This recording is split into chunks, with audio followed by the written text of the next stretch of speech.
আসসালামু আলাইকুম এভরিওয়ান, কেমন আছেন আপনারা সবাই?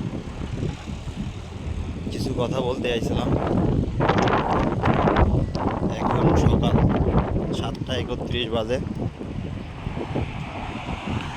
এখন কাজে যাচ্ছি। আপনাদের বলতে চাইছিলাম তাপমাত্রার ব্যাপারে। 32 ডিগ্রির তাপমাত্রা। তো এখন সকাল 7:32 বাজে, এখন তাপমাত্রা আছে 32। আর যখন 8টা 9টা 10টা যত টাইম যাবে ততই তাপমাত্রা বাড়বে। বিদেশের মাটিতেই খুব পরিশ্রম করে কাজ করা লাগে।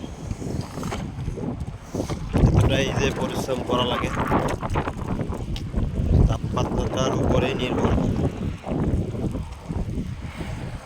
ঠিক আছে, সবাই ভালো থাকেন। আল্লাহ হাফেজ।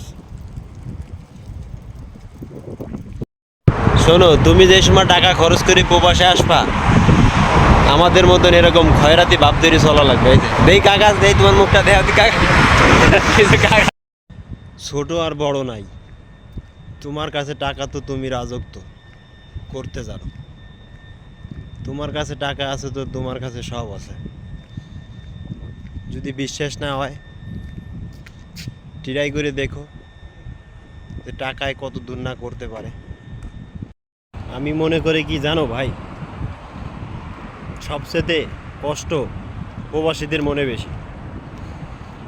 কারণ প্রবাসীরা এতটা পরিশ্রম করে, এতটা কষ্ট করে, এবং পরিবার, আত্মীয় স্বজন, ভাই বোন সবার জন্য করার চিন্তা ভাবনা করে এবং করেও। দিন শেষে প্রবাসীরাই কষ্ট পায় সেই সব পরিবারের কাছ থেকে, সেই সব আপনজনের কাছ থেকে। যাদের জন্য করলাম তারাই কষ্ট দেয়, সময় দিতে একটু কম হয়ে গেলে।